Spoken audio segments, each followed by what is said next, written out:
This is the Randi Rhodes Show. To speak with Randi, dial 561-270-3844. That's 561-270-3844. All right, so you think about what is being done to our government and by whom. Somebody unelected, nobody voted for, somebody who is a South African immigrant, somebody who is addicted to ketamine, somebody who is supposedly autistic. I don't know what his, diagnosis is on the spectrum there. Somebody who has, 11 or 12 kids by, 11 or 12 different baby mamas. Somebody who names his children with, symbols that are unpronounceable and says that the daughter that he has that didn't turn out the way he envisioned her to be is dead to him. Okay? This is the man that is inside of our government right now, setting up servers to take all of our information. I mean, all of it.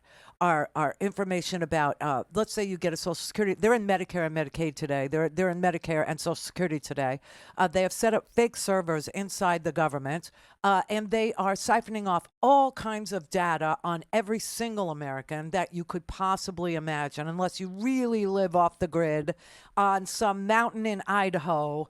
And you never ever got a Social Security check because you thought it was, the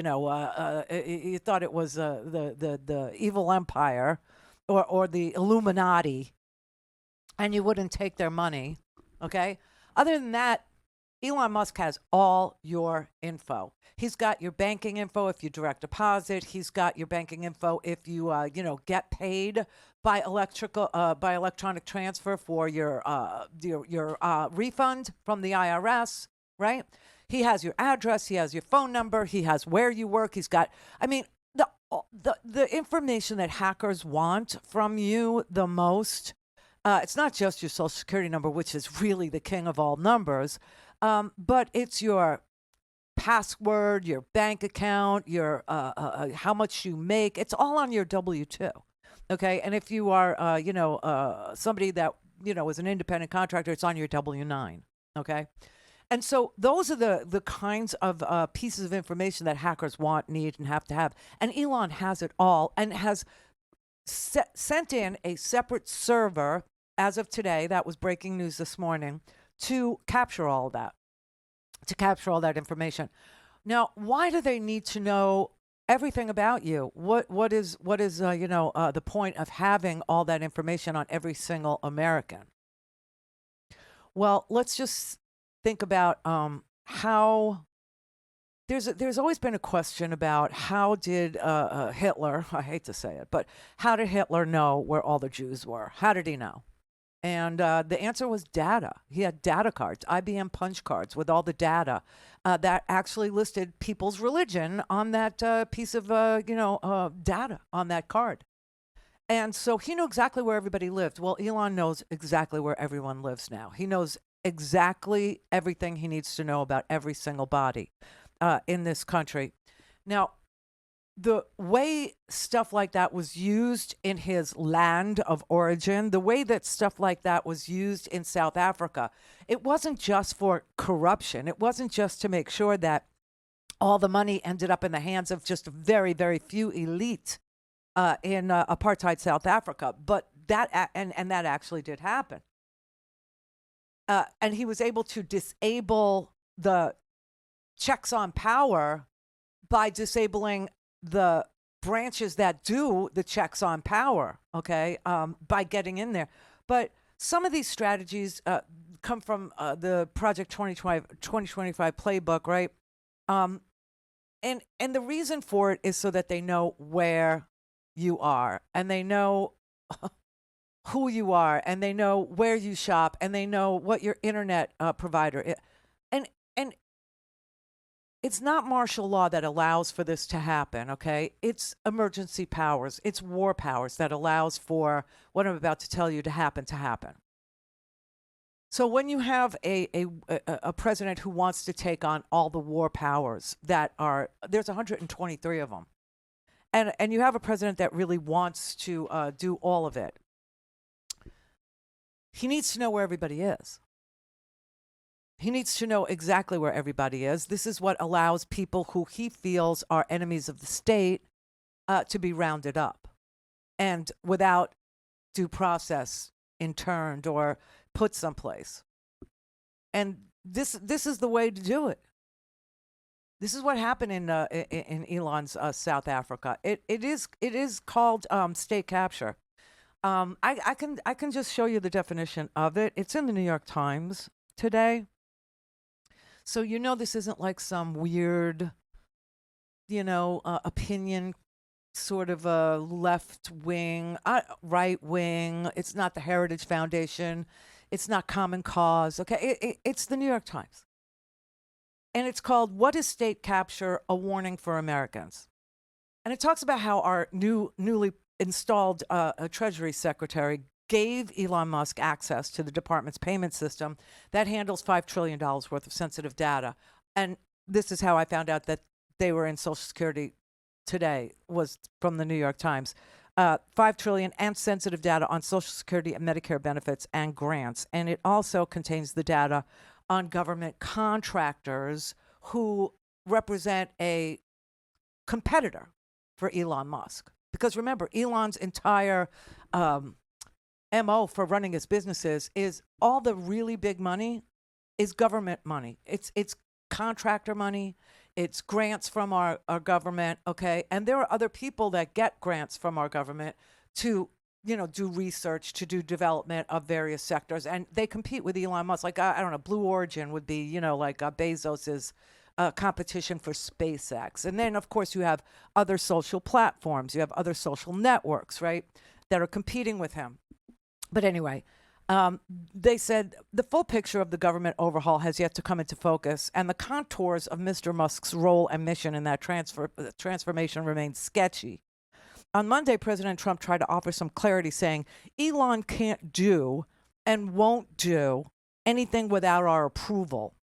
But the cumulative effect of these stories offers at best a complicated answer to what should be an uncomplicated question, which is, who exactly is running the federal government? And we don't really know the answer to that, and that's right there, a warning, okay?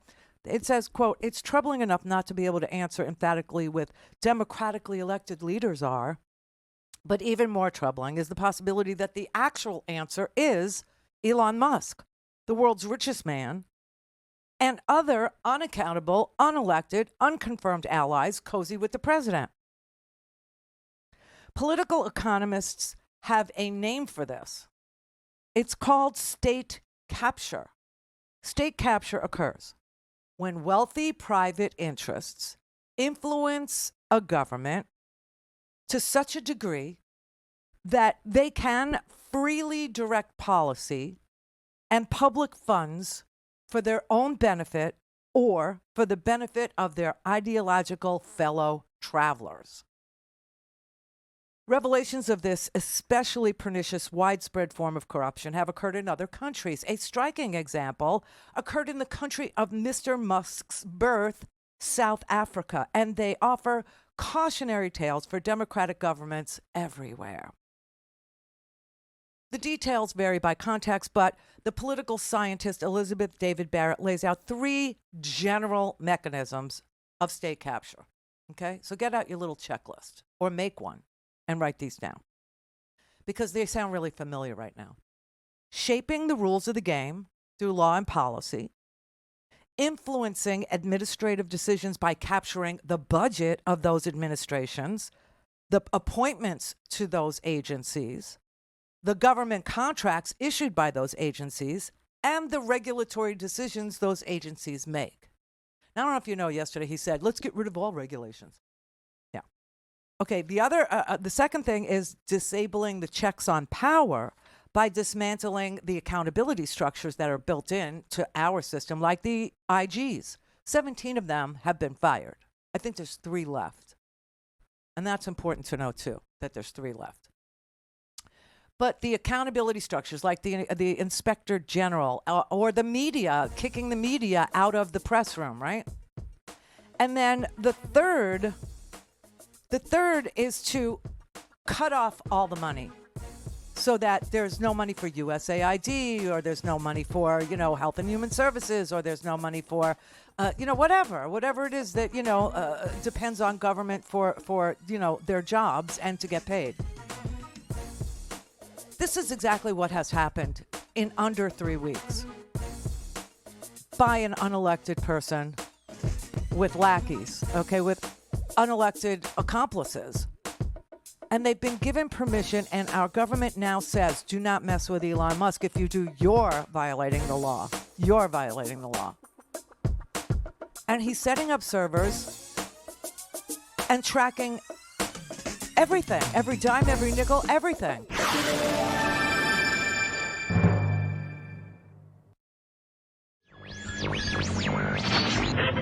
Mary had a little lamb. We believe that all men are created equal. To the magnificent mosaic that is America. From radio beacon to radio beacon. I have a dream today. Change has come to America. Keep the faith. This is going to be a disaster. Knock, knock. Who's there? It's a figment of your imagination. Randi Rhodes Show. Turn up your mind. From a region that I think it's fair to say is reeling from President Trump's plans for Gaza.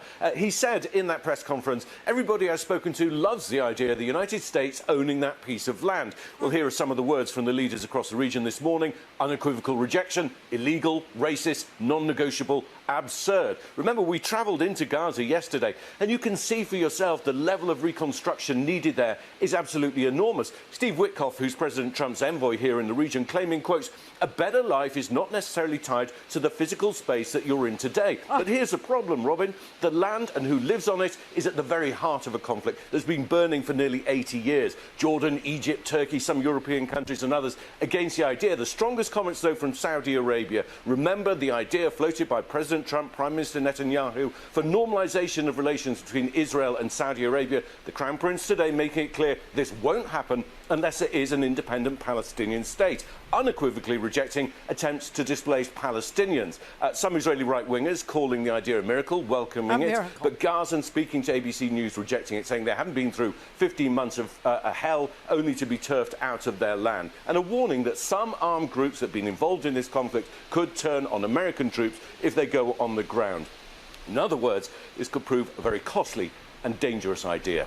Okay, so Donald Trump wants to send American troops to take over Gaza. Okay, that is sending a horrific message to the Arab world about America yet again.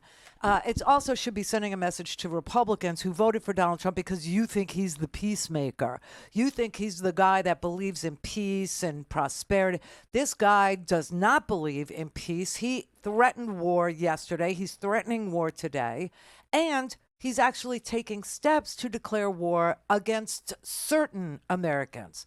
Americans he doesn't like. Americans he doesn't think voted for him. This is beyond, I'm going to hold disaster relief for California because they didn't vote for me. And of course, you have to sit down with him and show him how many Californians did vote for him in order for him to release the funds, to rebuild an American state, right? But this is so far past that kind of retribution. This is burn it to the ground retribution. This is if I can't have it, nobody can kind of thinking. And it's been unleashed on us now, on us. And so Elon Musk, who is an elite, Elon Musk, who is an unstable person, Elon Musk, who is just like Donald Trump, a very megalomania-oriented, maniacal, it's like the thrill of the kill kind of a thing, more than it is anything else, because he has already, got all the money that he could ever want or need. And a good chunk of it is coming from the exact entity that he is attacking.